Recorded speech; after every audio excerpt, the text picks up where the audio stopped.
Look at that. Creamy deliciousness. Hey, everybody. Welcome to It's Just Food with Mike. I'm Mike. I'm going to be making pasta today because one of my viewers asked if I could make pasta in the comments section. So I'm going to go over it with you real quick. It's 3 ingredients. It's 1 pound of flour, 6 eggs, and a pinch of salt. Okay, so first what we're going to do is start out with this pound of flour. Now, this is bread flour. You want to use either bread flour or semolina flour. I'm going to make a well in the middle here. Little indentation. Put the eggs right into that.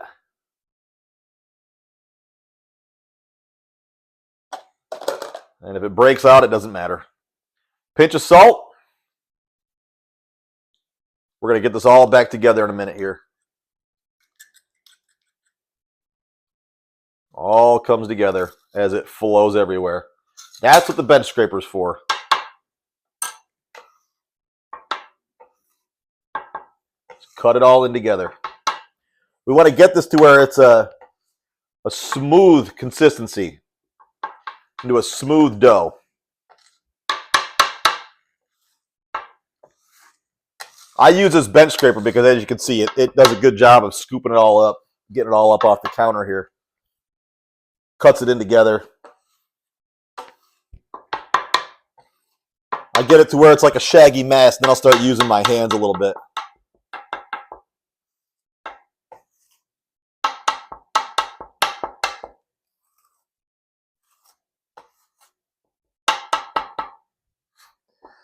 You may need to add a little bit of water, but it's summertime right now, and it's a little bit humid outside, very humid outside, so probably don't need to add any water to it. In the wintertime, sometimes you have to spray a little water on it.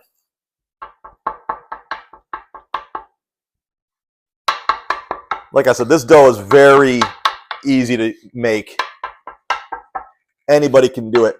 Now, the reason you want to use either bread flour or semolina flour and not AP flour or all-purpose flour is because there's higher gluten in these in the whole wheat or the durum wheat or the bread flour. All-purpose flour's gluten's too low to get the gluten buildup that we need. You'll see what I mean when I start getting this together and it starts when you press it out and it starts pulling back in. That means the gluten's building up. You want that. Once we get to this stage here, we start working it with our hands.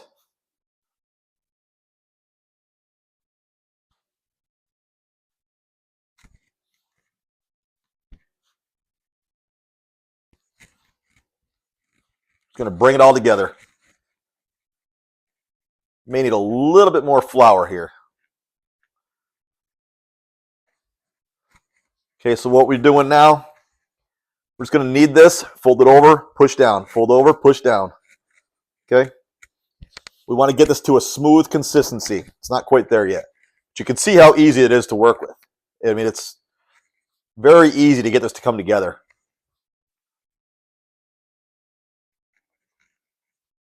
Once we get this where we want it,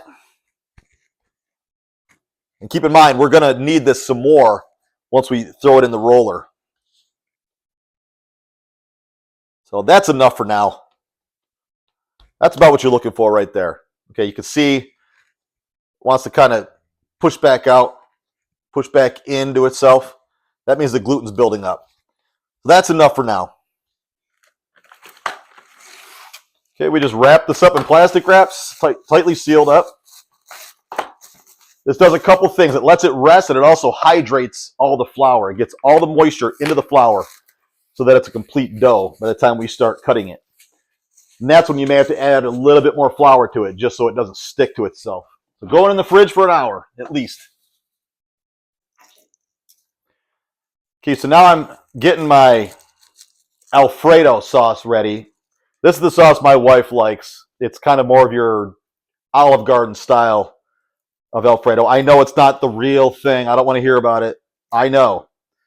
But we're American, although she is Italian origins. I asked her, do you want the creamy Alfredo or the real Alfredo? She said, I want the creamy one. So we're doing the the Olive Garden style today. I use 1 pint of cream and a whole head of garlic chopped up. And then I'll show you a little trick I do at the end. Then after this, I'm going to show you how I make my garlic bread. And it's so simple, and it's better than what you can buy in a store just because you're using fresh product. First thing you want to do is peel off all your garlic, all the skin off your garlic here. So we're just going to chop this up. I take the little stem part off too. I cut that little woody part off there. Just going to chop this up. Again, rough chop.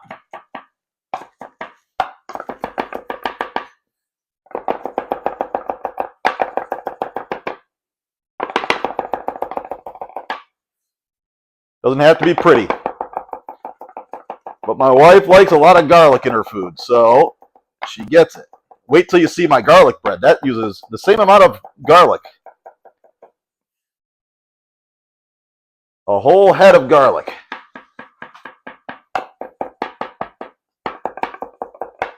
Okay, so we got that chopped up. Now that just goes into my heavy cream.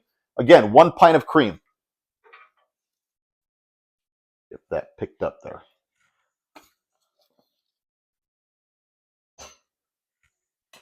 Then we turn that on. I just want to bring this to a boil for a few minutes, and that's, or not even to a boil. I want to just simmer it for a few minutes. Bring it up to heat. I'll add a little bit of salt. Probably won't take much because when I put the Parmesan in there, that'll add the salt to it. Okay, so now it's starting to boil. I want to take it off the heat now. You don't want to let this go over. This will turn into a firebomb for you in your kitchen. You don't want that. Okay? I'm going to let this sit just like this, and then when it's time to plate it, you'll see how I do this. It's going to be just like we would do in a restaurant. Okay, so now we're going to make the garlic bread mixture. All it is 2 sticks of butter, salted or unsalted, however you want to do it, and 1 whole head of garlic. So again, just chop this up.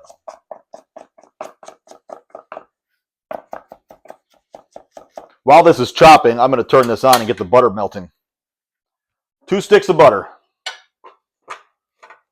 I don't mess around with my garlic bread. It's garlicky and buttery. Very, very easy.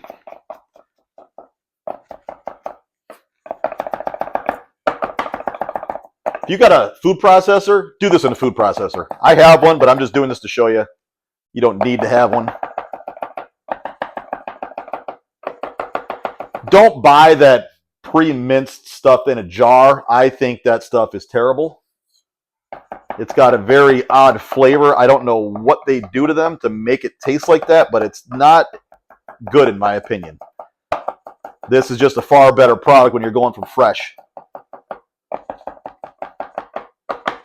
Okay. Nothing fancy. This just goes in with the butter.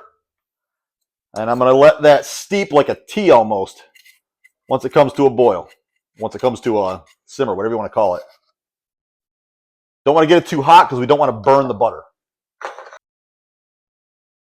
Okay, so this is what we're looking for. I'm going to let it get to here, and that's it. I'm going to pull it off the heat and just let it sit. That garlic flavor will impart into this. I've added no salt or pepper at this point. Okay, so now we're at the part where we have to roll out the pasta, and I've put my pasta attachment onto my KitchenAid. When I started making pasta years ago now, probably 25 years ago or more, I had a little hand-cranked pasta maker, and it worked great. This allows me to use both hands to work the pasta. It makes it a little bit easier for me. So what I'm going to do first is cut this into 4. If you try to do this all at one time, trust me, you don't have long enough arms. Neither do I. So I'm going to cut this in half, and then in half again. And the part that I don't use, I'm going to wrap back up because you don't want it to dry out. So keep this wrapped up. Okay? Put a little flour down. Then all I want to do is get this flat. A little bit. This is where I tend to get a little covered in flour.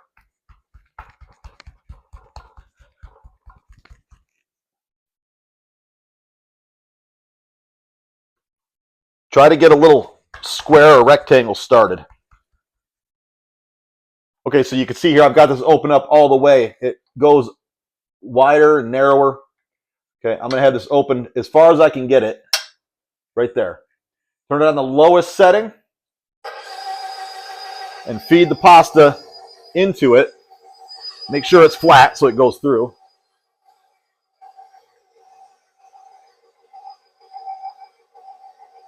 And what we got to do now in this part is it's basically kneading the dough. We want to get that gluten built up. So I take it, fold it into thirds, and now I put it through this way. And I let it do the work for me. And I'm going to do this a few times until the gluten starts to build up. And you may have to add some flour to it. I can already feel it's getting a little sticky. Fold it in half again and then into thirds. Put a little flour on the outside. Pass it through again. Keep it going like this.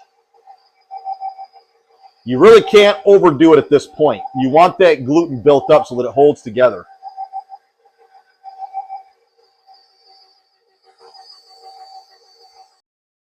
Okay, so we ran it through about 5 or 6 times. Now I'm going to go down 2 settings on my KitchenAid here. And I'm going to pass it through twice on each setting. I'm going to go down until I get it to the thinness that I want. As you narrow this down, it'll stretch. You'll see how long this little piece gets. That's why I say you don't want to try to do it all at once because it doesn't work well.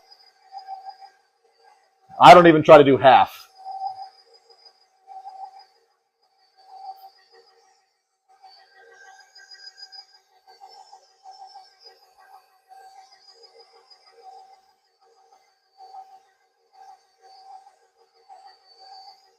And I'll add flour to this if I need to.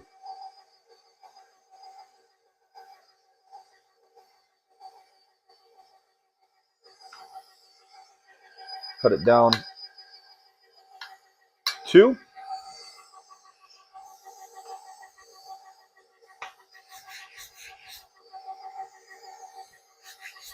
Don't be afraid to add flour to it. You're not going to incorporate much into it at this point.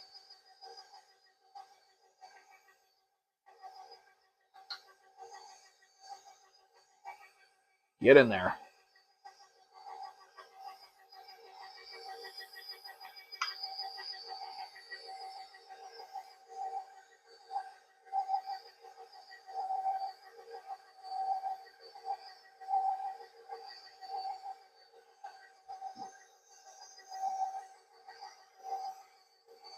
It's kind of a tedious process, but it's necessary.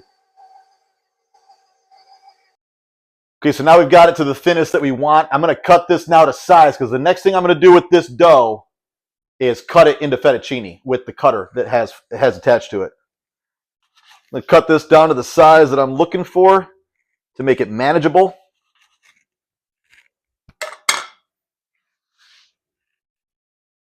You can see how long that one little piece of dough gets.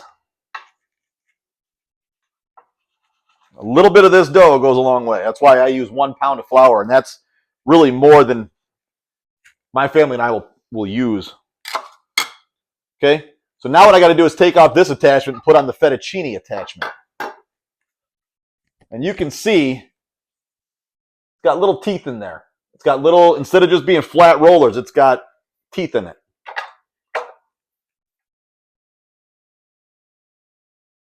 Put that on there. Move this out of the way.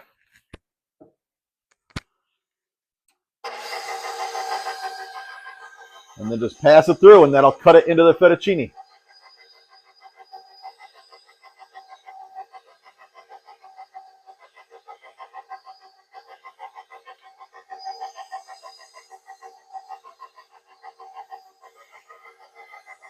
So now we got fettuccine. So once I get this passed through,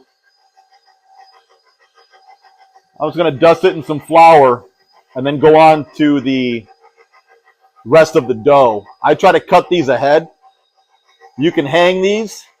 See that? You got fettuccine. Okay, so I'm down to the last sheet. I wanted to explain something real quick.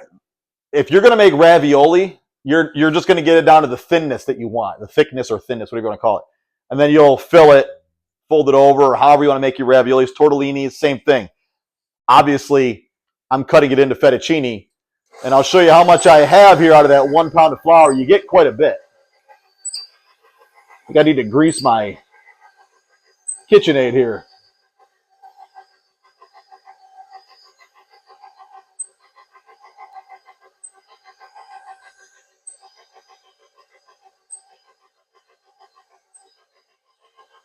So when it comes out, I just toss it in a little bit of flour so they don't stick together.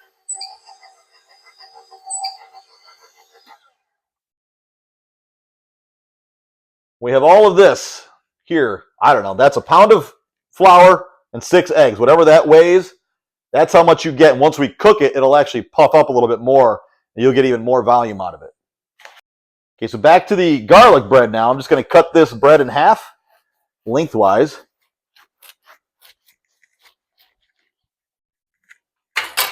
Lay it on a sheet tray. And then we brush on that garlic butter. This is while our water is heating up for the pasta. You get as much garlic and butter onto each piece as you can.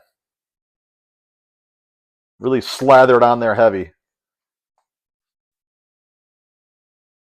So when I make garlic bread, I want garlicky garlic bread.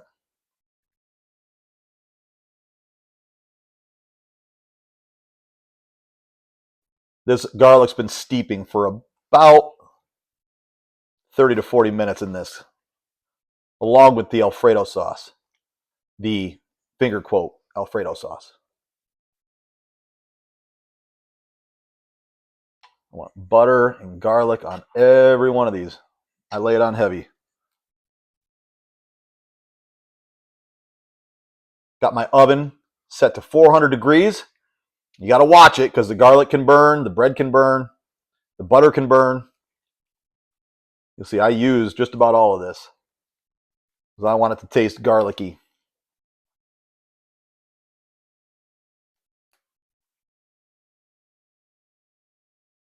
Okay. And into the oven it goes. Okay, so now I'm going to prep my water. I got it on high right now. You should, whenever you're making pasta, the rule of thumb I use is that the water should taste like the Mediterranean. So if you've ever been in the ocean, that's kind of how you want the water to taste. So I put in quite a bit of salt. Okay, I'm going to start with that and see where we're at. I don't know how much that is. Just make it taste like the ocean, and then put a cover on it, and it'll boil faster that way. Okay, so now we're at a full boil, a hard rolling boil. That's where we want this to be before we put the pasta in, and it cooks very, very quick. I'm going to take a handful, sprinkle it around. If it's not boiling, don't put this in because it will go to the bottom and stick, and they'll all stick together too. You want this rolling hard. So I only put a little bit in at a time, and then I'm going to toss it in a pan with the Alfredo sauce to finish it off. Okay, so now what I'm going to do to finish this off, I've taken the Alfredo sauce and put it in a different pan so I can toss it a little easier.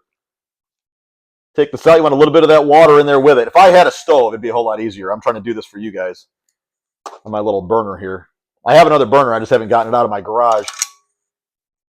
Get all the pasta in there. Again, try to get some water with it. That water has flavor too. This is when the pasta is just about cooked, is when you want to transfer this over. Okay.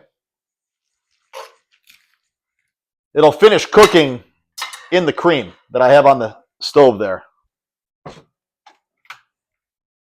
And I'll round it out with a little bit of Parmesan, or a little bit of Parmesan at the end here. Again, I know this isn't the traditional Alfredo sauce. I really did this to show you how to make pasta. This is how my wife likes it, so this is how I do it for her. Okay. Just coating that and then adding real Parmigiano Reggiano. Okay, I don't have a block of it here, but it's the same thing. Toss it around in there.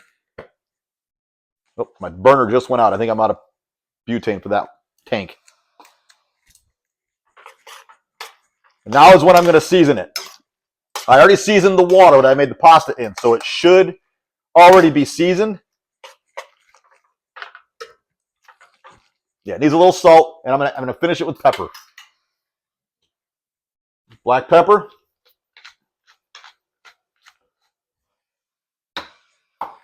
Some salt. And I'm going to add a little bit more cheese. I need a little bit more cheese flavor in mine.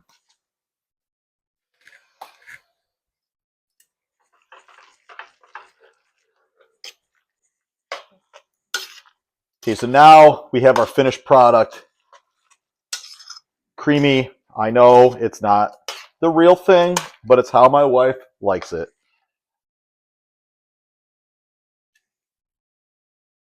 Look at that. Creamy deliciousness. And cheesy too.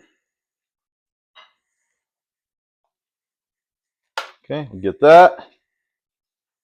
Then some garlic bread.